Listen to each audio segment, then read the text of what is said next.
বিষয়ে আমি সবার সঙ্গে একমত। সবাই যখন গরমের মধ্যে রাজসভায় আসছে তখন গোপাল একা কেন আরাম করবে মহারাজ? আপনি গোপালকে কিছু না বলে বলে মাথায় তুলেছেন। এটা তুমি ঠিক বলেছ মন্ত্রী। গোপালটা দিনের পর দিন বড্ড কুঁড়ে হয়ে যাচ্ছে। শুধু কুঁড়ে নয় মহারাজ, গোপালের অহংকারও দিনকে দিন বাড়ছে। গোপাল ভাবে ও একাই বুদ্ধিমান, বাকিরা এক একটা আস্ত গরু। সে কি, বাকিদের মধ্যে যে আমিও পড়ি? না না না না, এবার গোপালকে আচ্ছা করে শায়েস্তা করতে হবে দেখছি। আমার মাথায় একটা দারুণ বুদ্ধি এসেছে। এবার আমি কাঁটা দিয়েই কাঁটা তুলবো। গোপাল খালি ঘুমোয় আর করে না কোনো কাজ। তখন থেকে কি এত ভাবছেন মহারাজ? কিছু না কিছু না, তোমরা একটু আগে আমার কাছে গরমের ছুটি চাইছিলে না? হ্যাঁ মহারাজ, চাইছিলাম।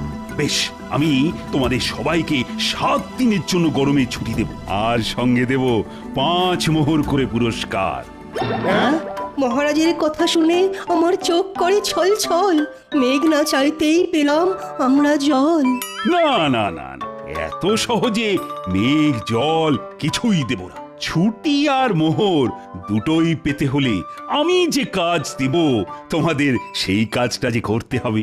যে কাজটা করতে পারবে তাকে আমি ছুটি আর মোহর দুটোই দেব, আর যে পারবে না তাকে আমি সারা দিন রাজসভায় বসিয়ে কাজ করাবো, বাড়ি যেতে দেব না। বলো বলো, রাজি তোমরা? কি কাজ করতে হবে সেটা না শুনলে কি করে বলি বলুন তো মহারাজ? বেশি কিছু না, তোমাদের শুধু গোপালের ঘরে চুরি করতে হবে। হ্যাঁ হ্যাঁ, তোমরা ঠিকই শুনেছ, গোপালের বড্ড দিমাগ। এবার আমি গোপালকে আচ্ছা করে শায়েস্তা করব। আরে বলো বলো, তোমরা রাজি কিনা বলো? আমরা রাজি মহারাজ। বেশ বেশ, আগামীকাল রাজসভায় আমি তোমাদের বলে দেব কি চুরি করতে হবে আর কখন চুরি করতে হবে। যাও যাও, এবার তোমরা বাড়ি যাও। আজকের মতো রাজসভা এখানেই শেষ। প্রহরী প্রহরী,